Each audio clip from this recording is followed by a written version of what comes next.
तो बहुत बार आपसे झगड़े और डिलेज देखने के बाद फाइनली पुष्पा 2 रिलीज हो गई, जिसकी मैं एंडिंग एक्सप्लेन करने वाला हूँ, इसलिए एक बड़ी वाली स्पॉइलर वार्निंग। तो पुष्पा 2 की शुरुआत हुई जापान की एक बंदरगाह से, जहाँ एक इंडियन कंटेनर से टनों के हिसाब से लाल चंदन बाहर निकली और उसी के साथ निकला एक मजदूर पुष्पराज। एंड आते ही जापानी लोगों के साथ मुक्कालात करने लगा। पर ये यहाँ क्या करने आया? अब देखो, ये जापान को जो लाल चंदन भेज रहा था तो उस माल का इसको पैसा नहीं मिला और वही वसूल करने ये जापानियों के पास चला आया। पर ये लड़ाई चल ही रही थी, तभी एक जापानी बुढ़ऊ ने पुष्पा के गोली मार दी, जिस वजह से वो समुद्र में गिर गया। इसके बाद फिल्म में इस सीन का जिक्र तक नहीं हुआ। तो क्या ये पुष्पा का कोई सपना था? चांसेस तो हैं, क्योंकि उसके पानी में गिरने के बाद उसको एक फ्लैशबैक आता है, जिसके बाद वो घबराकर नींद से उठता है। इसका मतलब ये सब उसका बस एक सपना था। दैट मीन्स वहाँ पर जो भी हुआ वो रियल था ही नहीं। हालांकि ये भी मुमकिन है कि ये जापान वाला सीन पुष्पा के थर्ड पार्ट का एक ग्लिम्स हो एंड इसके तीसरे पार्ट में ही हमें पता लगे कि जापानी उसे मार देंगे या वो समुद्र से बाहर निकलकर उनका काम निपटा देगा। ये देखने वाली बात होगी। फिलहाल हमें इतना पता है कि ये जापान वाला सीक्वेंस या तो बस पुष्पा का एक सपना था या फिर इसके तीसरे पार्ट की एक ग्लिम्स। इसके बाद अगर फहद फासिल के कैरेक्टर की बात करें तो वो सारा टाइम पुष्पा को पकड़ने का प्लान बनाता रहता है और अब इसके साथ मंगल शीनू भी मिला हुआ है।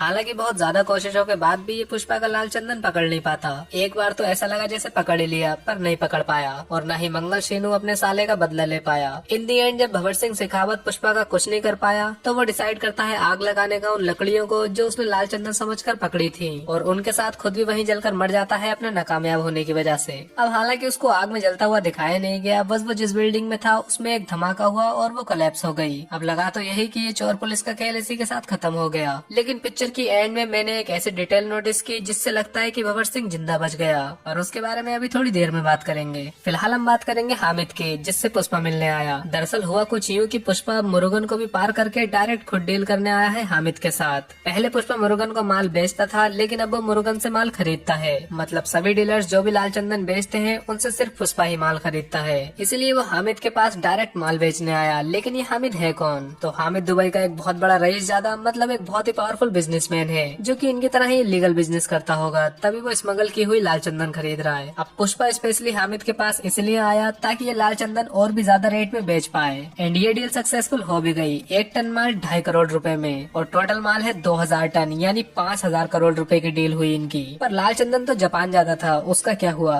तो उसके बारे में कुछ एक्सप्लेन तो नहीं किया गया, बट मे भी ज्यादा कीमत की वजह से अब ये सारा माल पुष्पा हामिद को बेचेगा, न कि जापान को। एंड पुष्पा को इतना सारा पैसा इसलिए चाहिए क्योंकि उसको अब सीएम की कुर्सी पर सिद्धप्पा को बैठाना है एंड ये वो इसलिए कर रहा है क्योंकि पिछले सीएम ने उसके साथ फोटो खींचने से मना कर दिया था, तो पुष्पा ने सरकार ही अपनी बना ली। खैर, इन सब के बाद पुष्पा की फैमिली पर आते हैं। वही उसके 2 बड़े भाई जिन्होंने पहले पिक्चर में बार बार उसे जलील किया, पर उनकी ये आदत अभी तक नहीं गई क्योंकि यहाँ भी वो इनको जलील ही कर रहे हैं। लेकिन हद तो तब हो गई जब मोहन को अपनी बेटी की इज्जत से ज्यादा इम्पोर्टेंट पुष्पा का बेइज्जत होने लगा। अब एक दिन उसकी बेटी यानी पुष्पा की भतीजी को कुछ गुंडे उठा कर ले गए, तो चला गया पुष्पा उसको बचाने और उन सभी गुंडों को मारकर उसे वापस ले आया। इसी इंसिडेंट के बाद मोहन को रियलाइज हुआ कि वो पुष्पा के साथ कितना गलत करता हुआ आया है, इसलिए वो माफी मांगने उसके घर गया और उन्हें शादी के लिए इनवाइट भी करके आया, जहाँ पर पुष्पा और उसकी फैमिली गए भी एंड पहली बार पूरा मुल्लेटी परिवार एक साथ आया। लेकिन वो साथ आकर भी साथ न रह पाए। क्यों? अभी बताऊंगा। पहले ये बता दूं कि पुष्पा ने अपनी भतीजी को बचाने के लिए जिन गुंडों को मारा वो कौन थे।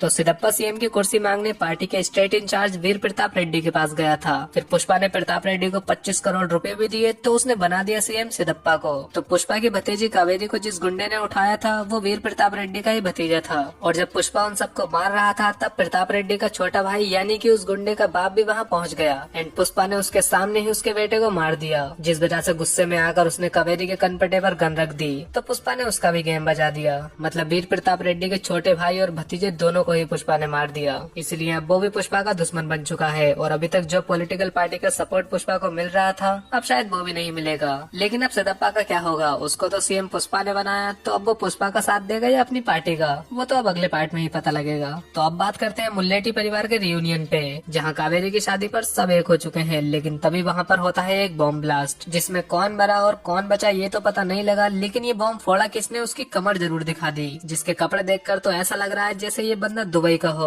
और दुबई से एक ही कैरेक्टर है जो है हामिद। लेकिन वो पुष्पा और उसकी फैमिली को क्यों मरवाएगा? वो तो खुद उसके साथ बिजनेस करता है और वैसे भी पूरी फैमिली को तो वही मारना चाहेगा जिससे पुष्पा की कुछ पर्सनल दुश्मनी होगी, जो कि ये भंवर सिंह शेखावत से। और अगर आपको याद हो तो वो लकड़ी के गोदाम में ही आग लगाकर मरा था, तो शायद वो किसी तरह से जिंदा बच गया हो, क्योंकि जब ये बंदा बटन दबा रहा है तब इसका हाथ देखो पूरी तरह से जला हुआ है, तो शायद ये भंवर सिंह नहीं है, लेकिन वो ऐसे कपड़े क्यों पहनेगा। इसलिए शायद ये बिल्कुल एक नया कैरेक्टर भी हो सकता है, जिस वजह से इन्होंने इसका फेस नहीं दिखाया। इन दी एंड मुझे लगा कि ये शायद जॉली रेड्डी को भूल ही गए, पर पिक्चर की एंड में बॉबी प्रताप रेड्डी के पास आ गया। फिर अगली फिल्म का टाइटल अनाउंस हुआ, जो है पुष्पा दी रैम्पेज। एंड मोस्ट प्रोबेबली इस मूवी में पुष्पा का मेन मकसद अपने परिवार का बदला लेना ही होगा। और जो शुरू में इन्होंने जापान का सीन दिखाया था, वो भी शायद पार्ट 3 का ही हो। खैर पार्ट 3 इन्होंने अनाउंस तो कर दिया, लेकिन वो भी हाल फिलहाल में तो नहीं आने वाला। अगर कम से कम 3 साल भी लें, तब भी पुष्पा दी रैम्पेज 2027 की एंड में रिलीज होगी।